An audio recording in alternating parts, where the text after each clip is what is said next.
I always say there's a difference between eye candy and eye protein. Eye candy is just pretty. Eye protein is telling the story, and it's pretty.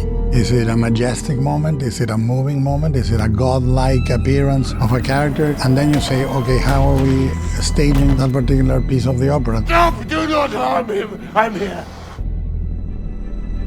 Today we're going to be discussing the process of making movies, referring to my latest movie, Frankenstein. Let's get in. And action! For me, every part of the process has to be emotion. What do I feel about it? Because if you feel about an image, then the audience will react to that image emotionally. I try to first think about that before I think of the aesthetics, and then they start informing each other. Cut. Very, very good. I'm like a high school kid on a date. I make a playlist. The worst part and the most solitary part is the screenplay. So what I do is I put a soundtrack or a piece of Baroque music or a romantic composer. When you're listening to that, you're listening to emotion. Every image aspires to have music in it. Every dialogue has rhythm. Ignite a divine spark in these young students' minds. You need to know how a story is constructed. You can look at a great joke, a great book, a great novel. They have structure, setup, development, and punchline, so to speak. Are my ideas not clear? You certainly expressed them loudly enough. Director's notebooks are very much like as if you're an entomologist and you're out in the world and you find a little butterfly, you pin it and you keep it. And I think when you're in the world, you can hear a bit of dialogue and you write it down. Or you make a note or do a quick sketch. There's so many things that you can be inspired by, and you collect them, and then later you can refer to them. Quite literally, every frame in the movie is a painting. Like, you have to treat it like a painting. But unlike a painting, it also needs to move. It deploys the emotion, and you have to move to the next one. It's a part of a puzzle. Absolutely delighted. The cheapest thing anyone can afford is preparation. Any filmmaker, if you're starting and you're doing it with your iPhone, or you have a crew of 120, preparation, and then open yourself to the accident and to what happens. Cut. Very nice. Now, let's move it that way. The whole thing. Like an actor, a set has to change every time you're doing a scene with it. For example, the lab is not only one design.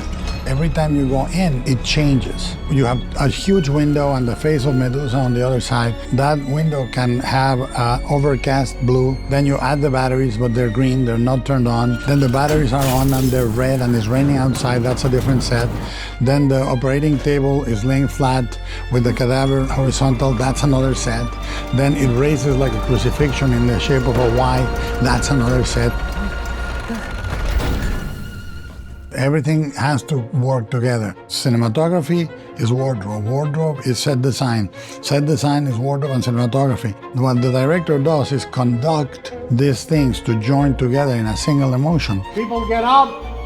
Curious. And you sort of inspire, dictate, lead the audiovisual shape of the movie. Wait until you get to the table to say your line. And everything joins into a moment. When Victor sees the creature for the first time, and the camera is pulling back, and you reveal the shoulder, and then it goes down, and then you cross the canopy bed. That has been thought from the beginning. And you try to coordinate the color of the sheets, which is red, and his gloves, which are red, because he's doing all of this because his mother died, and his mother was red. So all of this information is there.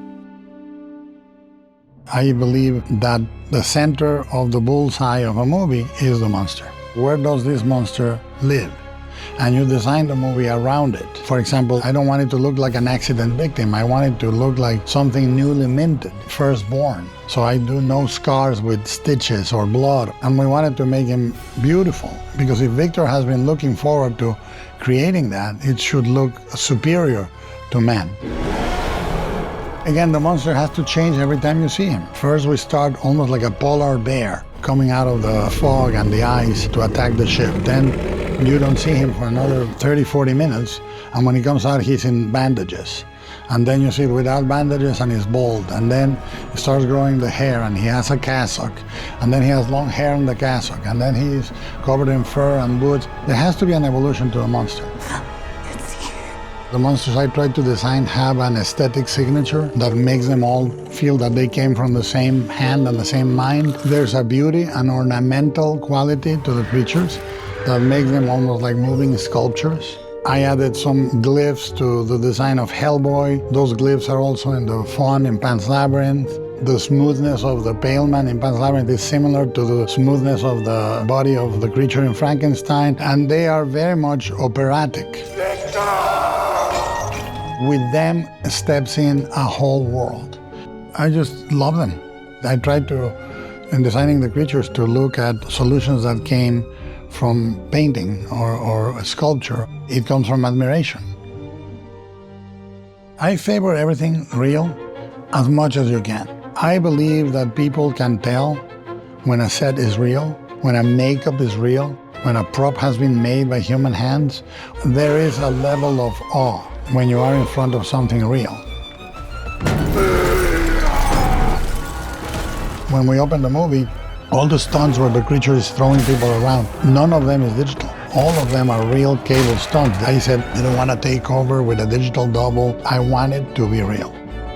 The beauty and the way a real set, a beautiful wardrobe made of silk, interacts with an actor in their body, the way they fit in a set where they look and see stone rendered, it informs everything. There's not a single static shot on Frankenstein. Most of the camera work is done at the height of the eyes of a child. The camera always stays low. I wanted the camera to be a character that was constantly trying to take a better look. I wanted to feel like a circular motion from beginning to end. It never stops. It completes the tale, and that's the end of the movie. And what you do is you try to move the camera symphonically. If the character is running and it's in an emergency, you run with that character. A storm is coming! The decisions are made in the same way that you would write a piece of music, largo, allegro non troppo. Do I want something pastoral? Do I want something frantic? And most of the camera is mounted on a technocrane. All right, we got it. Shake the gate. If you lay out the workshop very carefully over 9 months of preparation, when an accident happens, it's not an accident, it's an opportunity. When I was younger, I would say it has to be the way I boarded it. He followed my instructions to the letter. As you get older, you say, let's see if this is the best way, and I listen. I listen to the movie, I listen to the actors, listen to the cameraman, and then the best solution comes up. And a lot of the things that happen on Frankenstein happened on the day. I like to have a family. You know, in Mexico, when you have a dinner, everybody's passing the salsa, everybody's passing the plates, and everybody's having dinner together. I think directing like that is much, much better. But you have to also be able to say, shh, put that down. Don't ruin the meat. Don't put ketchup on it. 50% of the work with actors is the casting them. And I always say, and I mean it, I cast eyes. The eyes of the actor is what makes the character. In order to know that Victor is a genius and he thinks he's doing good and he's driven, you need Oscar's eyes. In order for the creature to have innocence, you need Jacob's eyes. In order to understand that she understands the designs of God, you need Mia's eyes. Then what I do is I talk to them and I send them books. I send them 6, 7, 8, 10 books that are pertinent to the character. I send me a wardrobe from the 1800s. And then if they want it, you send them a biography. And the biography includes everything from their birth to the end of their life. And then if they want rehearsal, Oscar and Mia, we did a lot of rehearsals. Then what I do systematically is as many social dinners as we can.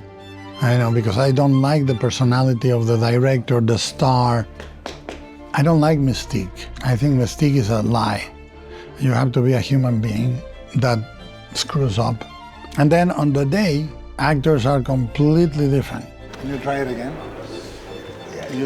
Yes, that's you. Yes, that's you.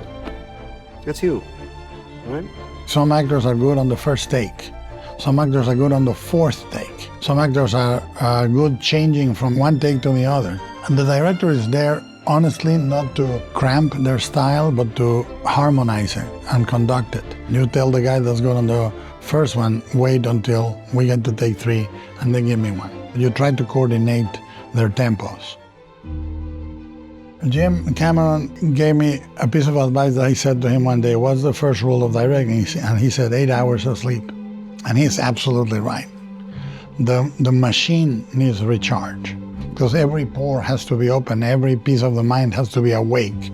If the credits of a film were the correct ones, it would read a film by the film. Listen to the film. Listen to everything that goes wrong. And you understand that you're not playing chess, you're surfing. I think a good piece of advice for a director is you are always directing, and that means you can never be bored. Listening, and then he goes here. If you are in the supermarket, you're observing people. The way a father pulls a kid closer to the shopping cart. Is it gentle? Is it violent? Is the kid on the cart? Those are all decisions people made and became characters. So a director is never off. However many years I stay active, I always say, what am I gonna do different as a human being in this movie? What am I gonna try? Where am I gonna be scared? And I have to find something scary that I'm not completely sure of. So go to a scary place in your craft.